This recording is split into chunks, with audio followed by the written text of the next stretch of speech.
நம்ம பார்க்க போகிறது பேரண்ட்ஸ் என்ன தப்பு பண்ணுறாங்க, நீங்கள் என்ன தப்பு பண்ணுறீங்க. ஃபஸ்ட்டு வந்து குழந்தைங்களுக்கு பார்த்து பணத்தை பற்றி சொல்லிக் கொடுக்க மாட்டாங்க. பேசாத, உனக்கு தெரியாது, சும்மா இரு. பண விஷயத்தில் குழந்தைங்க கூப்பிட்டு டிஸ்கஸ் பண்ண மாட்டாங்க. சொல்லுது கேளு, உனக்கு தெரியாது, நீ பேசாத. அதனால் குழந்தைகளுக்கு நல்லது கெட்டது பணத்தோட வேல்யூ தெரியாது. நான் 2 பிஸ்னஸ் பண்ணுறேன். ஒன்று ட்ரைனிங், இன்னொன்று ஷாப்.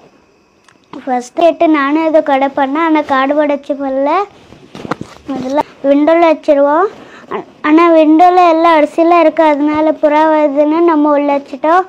நல்லா பிஸ்னஸ் ஆகிட்டே இருக்கு. இப்போ நான் செகண்ட் படிக்கிறேன். 2 இன்கம். உங்களுக்கு எவ்வளோ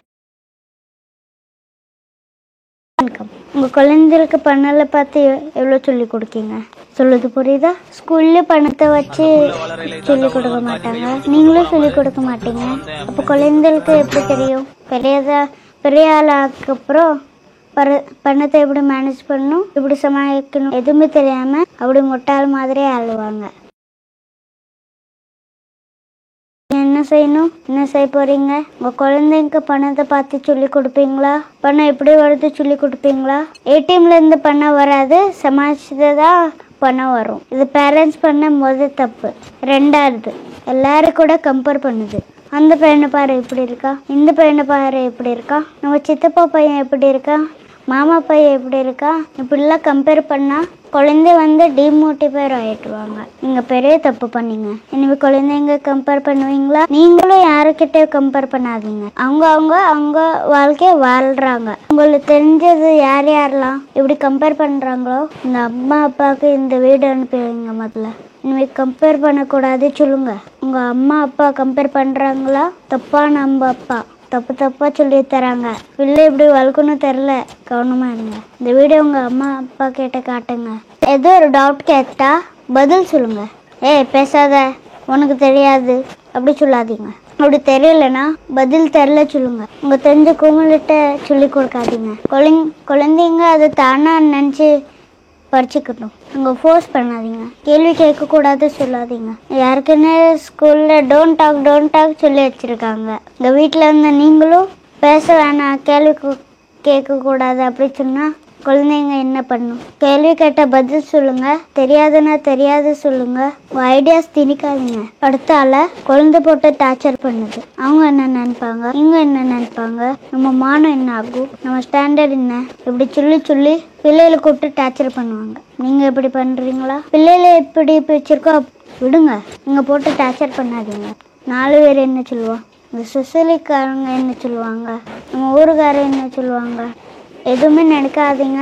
காலங்கள் மாறிட்டு இருக்கு. உங்களை விட குழந்தைங்க ரொம்ப புத்திசாலியாக இருக்காங்க. அதை முதல்ல புரிஞ்சுக்கோங்க. நீங்கள் வளரும் போது உங்கள் இன்டர்நெட் இதில் இருந்துச்சா? இவ்வளோ புத்திசாலி இருந்தீங்களா? இப்போ உங்கள் புத்திசாலியாக சொல்லி கொடுக்கீங்க. அவங்களா இருக்கட்டும். 4 பேர் மாதிரி வளர்க்காதீங்க. அந்த காலத்தில் நமக்கு சின்ன ஊர், நம்ம 4-5 ஊர் தான் தெரியும். இப்போ நம்ம சிட்டியில் இருக்கோம். மும்பை, சென்னை, இப்படி பெரிய சிட்டியில் இருக்கோம். இங்கே யாரும் கண்டுக்க மாட்டாங்க. இங்கே 4 பேர் என்ன சொல்லுவாங்க, 4 பேர் என்ன சொல்லாதீங்க. அங்கே பிடிச்ச மாதிரி வாழ விடுங்க. உங்களுக்கு பிடிச்ச மாதிரி வாழுங்க. நீங்கள் சொல்கிறது எனக்கு புரியுது, சொல்லி புரிய வைங்க. அங்கே வழியிலே போய் நல்லா பேசி புரிய வச்சு கொண்டு வாங்க. அதிகாரம் பண்ணாதீங்க, கோவத்தை காட்டாதீங்க. உங்கள் புத்தியை கொஞ்சம் யூஸ் பண்ணி புரிய வைங்க. உங்கள் குழந்தைங்க சண்டே வராது. குழந்தைகிட்ட தப்பு பண்ணாதீங்க. அது பாவம், சின்ன குழந்தை. அவங்க உங்களை மாதிரி பவர் கிடையாது, பணம் கிடையாது, உலகம் தெரியாது. அதனால பேசி தான் புரிய வைங்க. அடிக்காதீங்க, அழகாக பண்ணாதீங்க, உங்கள் கோவத்தை காட்டாதீங்க. அப்போ தான் நீங்கள் புத்திசாலி பேரண்ட், இல்லைன்னா தப்பான பேரண்ட். அம்மா அப்பா அவங்க எக்ஸ்பீரியன்ஸ், அவங்க தோல்வி, அவங்க வாழ்க்கை, அவங்க பார்த்த பார்வை, அவங்க பார்த்த மனிதர், அவங்க கணிச்ச அனுபவம், அதே மாதிரி கொள்ளு பார்ப்பாங்க. அப்படி பார்க்காதீங்க. உங்கள் வாழ்க்கை வேற, அவங்க வாழ்க்கை வேற.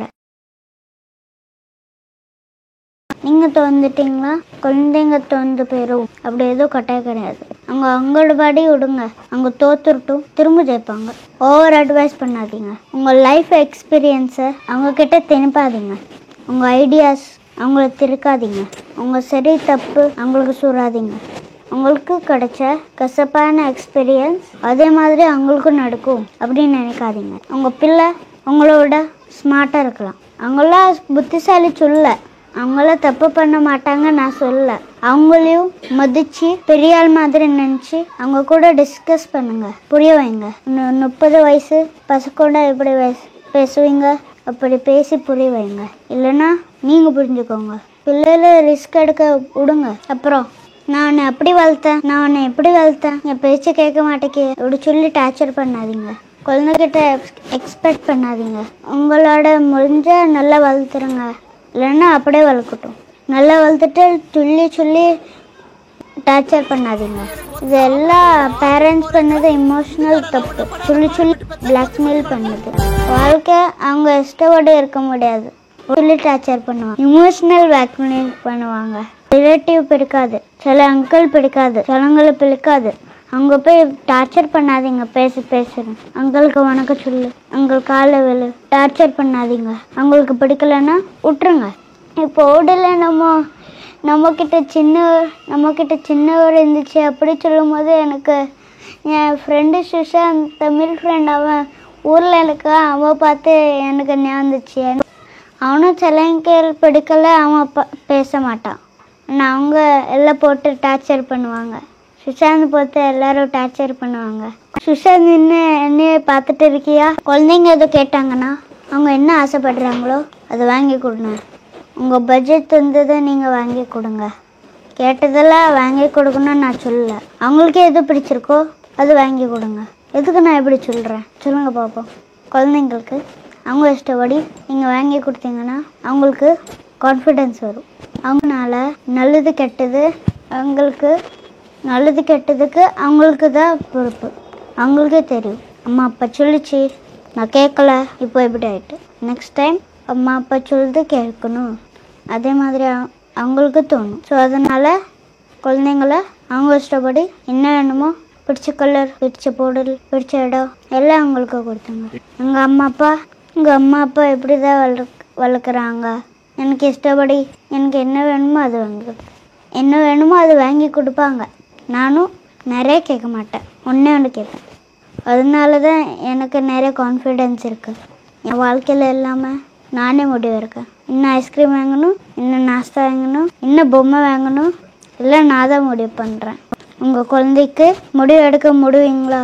அவங்க செய்ய சொல்லுவீங்களா? எல்லாத்தையும் அவங்க தான் பொறுப்பு, அவங்க தான் ரெஸ்பான்சிபிள். அது எப்போவுமே சொல்லிக் கொடுங்க. அவங்க எடுக்கிறது முடிவு, அதோட ரிசல்ட்டு அவங்க தான் பார்த்துக்கணும். அதை எப்போவுமே சொல்லிக் கொடுங்க. நல்ல குழந்தைக்கு சொல்லிக் கொடுக்கறது கிடையாது. ஏதாவது சேர் இடிச்சிட்டுனா சேரை போய் அடிக்கிறது, சேரை அடிக்கக்கூடாது. நீ தான் போய் முட்டிட்ட அப்படி சொல்லணும். நம்மளுக்கு நடக்க பிரச்சனை எல்லாம் யார் காரணம்? அவங்க தான் காரணம். நல்லா படிக்கலைன்னா யார் ஃபெயில் ஆவா? அவங்க தான் ஃபெயில் ஆகுவாங்க. நல்லா படிக்கலைன்னா யார் மார்க் குறைய வாங்குவாங்க? அவங்க தான். அதான் அவங்கள புரிய வைங்க, ரியலைஸ் பண்ணுவாங்க. நீங்களே எல்லாம் போய் ஊட்டாதீங்க. அவங்க எல்லாம் எடுத்த முடிவுக்கு அவங்க தான் ரெஸ்பான்சிபிள், 100% ரெஸ்பான்சிபிள். இப்படி கொஞ்சம் வளர்ப்பீங்களா? இல்லை எங்கேயோ நீங்கள் தப்பு பண்ணுறீங்களா? உங்கள் பேரண்ட்ஸ் இந்த தப்பு பண்ணியிருக்காங்களா? இன்னும் பேரண்ட்ஸ் நல்லா தப்பு பண்ணுவாங்க. இந்த வர வீடியோஸில் சந்திப்போம். டேக் கேர், பாய் பாய். அடுத்த வீடியோவில் சந்திப்போம்.